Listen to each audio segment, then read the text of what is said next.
2015දී හොරු අල්ලන්න දූෂණය නැති කරන්න කියලා ලංකාවේ මිනිස්සු කොච්චර දඟලලාද ආණ්ඩුවක් ගෙනාවේ. හැබැයි මේ සුදු ඇඳගත්ත මහත්තුරු ටික බලයට ඇවිත් මාස දෙකක් යන්න කලින් මොකද කළේ? මහා දවල් අමුවේ මහා බැංකුවටම ගේම් එක ගැහුවා.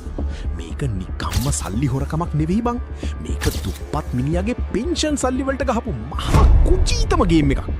අද කුතුහලේ පේජ් එකෙන් අපි කතා කරන්නේ සූට් කෝට් ගහගෙන අපේ සල්ලි වලින් කෝටිපතියෝ වෙච්ච කාලකන්නි බැඳුම් කර හොරකමේ ඇත්තම කතාව.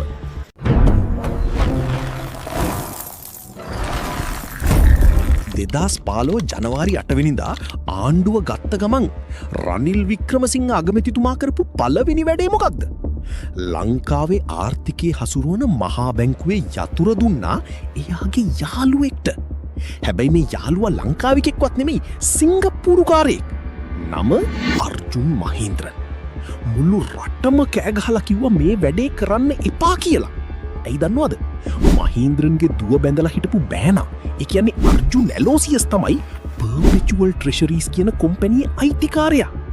ඒක හරියට නැන්දම්මාගේ ගෙදරින් ලීලිගේ ගෙදරට බඩු අදිනවා වගේ වැඩක් කියලා එදා ඔක්කොම කිව්වා.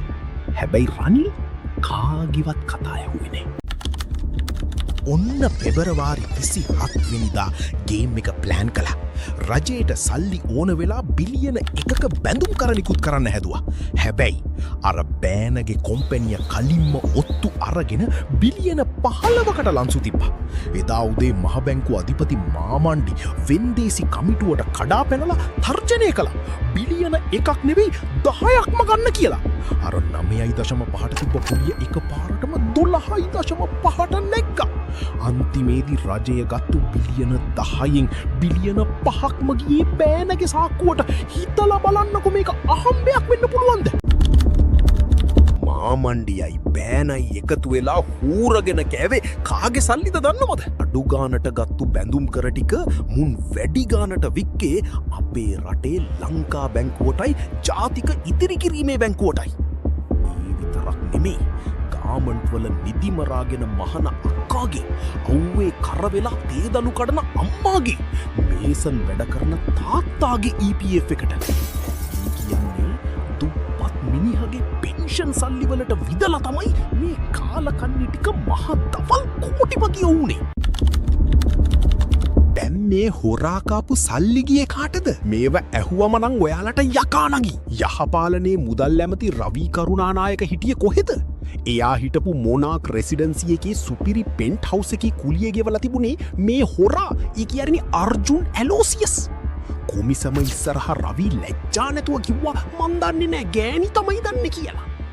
ඊළඟට සුජීව සේනසිංහලා, හර්ෂද සිල්වාලා කෝප් වාර්තාවට ෆුට්නෝට් දාලා මේ හොරුන්ව බීරගන්න දඟලපු හැටි මුළු රටම දැක්කා.